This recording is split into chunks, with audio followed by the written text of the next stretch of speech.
أعوذ بالله من الشيطان الرجيم بسم الله الرحمن الرحیم. نن تقریبا 10 ورځې مخکې په دې ضلع کې چې کوم یو پیسي جوړه شوه او د هغې یو میټینګ وشو د ډي سي صاحب په دفتر کې د هغه په میزبانۍ کې تاسو هم په هغه کې موجود وئ او ډېر یو اوږد میټینګ وشو تقریبا 4.5 غنټې هغه میټینګ وشو. په هغې کې 3 اجنډې وې. یو پکې د هیلث مسله وه څنګه چې زموږ ناظم صاحب خبره وکړه ډسټرکټ هیډ کوارټر هسپتال 400 مونږ پکې هغه دغه کړی وه خو په دې ډسټرکټ کې د تنګي هسپتال مو شفقدر زموږ قومي وطن پارټۍ مرګرو پکې دا 2 هسپتالونه منشن کړه جمال آباد هم منشن کړو یو پکې د ډي پي او صاحب هم راغوستی ویکسین صاحب هم راغوستی او ډي ایچ او صاحب هم راغوستی نو د امن او امان خبره هم په هغې کې وشوه خو زموږ زیات فوکس هغې کې په بجلۍ باندې ډېر اوږد میټینګ وشو د هغې اخري نچوړ دا راووتو چې په دې ضلع 400 کې به په هر فیډر باندې घंटा به बिजली وي او घंटा به نه لکه 12 घंटे به لوډ شیډینګ وي او 12 घंटे به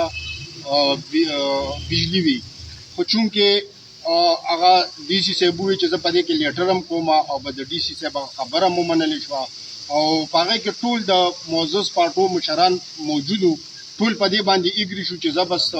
چې اوس دا ګرمي ډېره سیوا ده چې دا وشي خو بیا چې مونږ رالو نو د هغې هغه ثمره رانله هغې نه پس 2 غنټې دوی بعضې پیډرې څنګه چې د مرګرو وې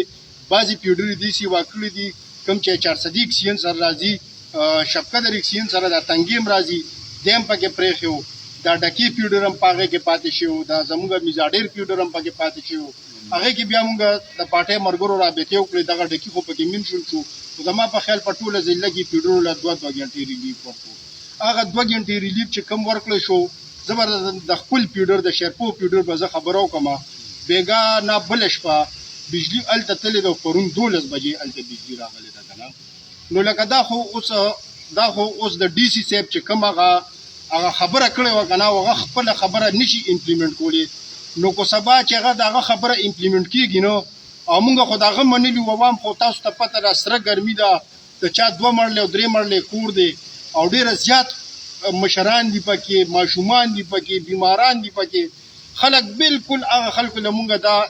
د ډي سي صاحب په وساطت باندې دا تمه مو له ورکړه چې خبرې وشوي او انشاءالله غنټه په غنټه به بجلي هغه ونه شوه د ډي سي صاحب چې کوم هغه خبره وه هغه امپلیمنټ نه شوه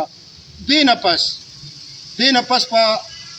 مونږ روځو دې روډونو ته به هم روځو ګریډ سټیشنو ته به هم ورځو د وابډې دفترو ته به هم ورځو خو د دې ذمهواري به بیا په وابډې والي په دې کې به بیا مونږ نه انتظامیه ګیله نه کوي ځکه به نه کوي چې مونږ د انتظامیې خبره د نن نه 10 ورځې مخکې ومنله مونږ روډونو ته راونوتو مونږ ګریډ سټیشنو ته عوام مونږ منې کړه اوس هغه عوامو په مخ کې مونږ چې کوم دی دا ډېر معزز مشران دي د ټولو پارټو زه یادوم هغې کوسترګې کړه خپلو عوامو ته اوس په عوام مخ کې مونږ به ورسره شانه به ولاړ یو هغوی سره او مونږ په دې کې اوس ډي سي صاحب ته هم دا ریکویسټ پرته کوو چې ته د خپل اسسټنټ کمیشنران خپل اے ډي سي خپل پټواریان ستا چې دا څونه انتظامیه ده نو مونږ اوس تا ته ریکویسټ کوو چې اوس ته مونږ سره کښېنه ځکه چې دا کوم جنګ اوس مونږ رانیولی دی دا مونږ د انتظامیې په سر رانیولی دی چې ډي سي صاحب هغه خپل چې کوم لیټر کړی او کوم هلته کې خبرې شوې وې د هغې امپلیمنټیشن ونه شو بل چې ټریپینګ یې شروع کړی دی 2 غنټې چې کوم ریلیف هغوی ورکړی دی نه هغه ریلیف هم نه میلاویږي او ټریپینګ هم میلاویږي نو اوس دا مشران دلته کې ناست دي مونږ به دا عمل انشاءالله زه خو به خو